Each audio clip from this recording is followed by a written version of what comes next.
Hoy ahoy crew. Let's go over endgame glass cannon cross impact. By glass cannon, I mean this is like the do as much damage as you can cross impact GX. So you end up being a little squishier than some other classes might be, but you do gigantic numbers, and big numbers means you're good at the game.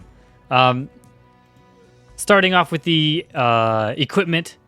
Plus 12 Old Bone Circlet in the headgear with a acute enchant. Usually acute 5 is about average in what you want to go for. And equip it with a Deep Sea King Dramo card. Because we're going to combo that with a footgear card, Deep Sea Merman. In the middle headgear, Magical Booster with plus 3 critical rate and 3% attack. Is best, as well as a Purple Ferris card for more damage. If you want to go a bit more HP-wise, you can use a regular King Dramo to combo with the Deep Sea King Dramo. Obviously, it's Purple Ferris damage or King Dramo for extra HP. For the lower headgear, it's a bit of preference. Bloodsucker is headgear that helps you leech HP sometimes. It doesn't always activate, but it can help to reduce potion costs every now and then, especially when you use Rolling Cutter. If you just want damage, Scarlet Rose or Samurai Mask for just attack percent is good. For the armor, plus 11 automatic armor A with power, and attacker force. Do not confuse power with power force. It's just regular power. And for the card, a Furious Ninetail card for the critical rate. For the weapon, a plus 15 Bolt Crusher does best. 10% attack is the first recommended enchant. The other enchants, damage to demon, undead, shadow, formless, or boss, are all relatively good enchants. Formless and shadow being the hardest to find uses for, but still kinda common. For the cards, times 2 Aramis Guile, because it gives a bunch of big skill damage. Garment, plus 12 Temporal Agility Mantu with 6% attack on the enchant. 6% attack is better than 10% critical damage, but if critical damage is a lot cheaper, it's not a major difference, but attack percent is stronger. And then card it with a Petal card for more crit damage. The footgear, Temporal Boots of Luck, plus 6. It's not really worth it to plus 9 or 12 for the crit damage bonus because it's such a low bonus that it's very min-maxy. If you want to maximize your absolute damage, plus 12 them. But plus 4 or plus 6 is good enough. You don't really need to refine it past that. Fighting Spirit as the first enchant, and Bear's Might as the second. For the card, a Deep Sea Merman card, because it combos with Deep Sea King Dramo to give us critical damage. Deep Sea Merman is also just good on its own, because it gives a bunch of attack. For the first accessory, King Schmidt's Strong Insignia, with Strong, Sharp 5. Sharp 4 is only 1 critical rate less, so Sharp 4 also does the same job, and Strength 5 as the stat. For the card, Shotgun Buffalo Bandit to combo with our other accessories, Revolver Buffalo Bandit card. Or you can use a Gigantus card for very min-maxing.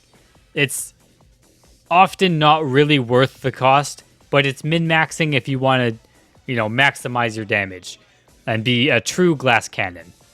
The other accessory, Automatic Booster R with attack speed, because it adds attack. And attack speed is somewhat relevant to cross impact because it helps you spam a little bit. And then Fatal for crit rate and crit damage. All Force for melee percent. And then Revolver Buffalo Bandit card because it's just the best thing that the build has access to in that card slot. For the pet, Orc Hero Pet for the 7% crit, 7% attack and 3% crit damage. Nothing beats it. A budget option would be a Keel Pet for 5% melee damage, but Orc Hero is stronger. For the Shadow Gear, GX class set is the best as your first set. If you have no shadow gear, GX shadow set, the GX, the thief, and the assassin stuff will be a good enough bonus to start. Once you can afford to refine your shadow gear, +9 force shadow set, +10 lucky shadow armor, and +10 GX shadow shield is one of the better combinations you can use. The boots don't really matter. There's some race specific boots for damage. Those are, I recommend researching the boots yourself to find something you commonly fight, because they don't matter that much. Just whatever you have is good there. And then for consumables, Magic Mushroom for 10% aftercast delay. You also have Bolt Crusher for another 20%. That gives you 30% in total, which is the amount you need to fully spam Cross Impact. You're also going to use Enchant Deadly Poison, because if you don't use it, you're playing GX wrong. It's literally half the class. The other consumable that you should use is Bouche de Noël for the critical rate. And then for stats, 120 strength, because it's our main damage stat and very important with a high attack weapon such as Bolt Crusher. 100 agility, just for the spamming. Immune to sleep, it's good. And a bit for rolling cutter spam. 80 to 120 vitality. This depends on your preference. 80 if you want to be again, a true glass cannon. 120 if you're like me and you'd rather just have all the HP. 1 int because GX don't need intelligence. 80 dexterity for rolling cutters hit and a little bit of status attack, I guess. It also helps a bit with attack speed. And then 120 luck because of temporal luck boots and the critical rate you get from the stat. And that is it. That is all there is for the Cross Impact Glass Cannon GX. If this video helps you or you enjoyed it, subscribe to the channel, share this video with friends, and I'll see you in the next video.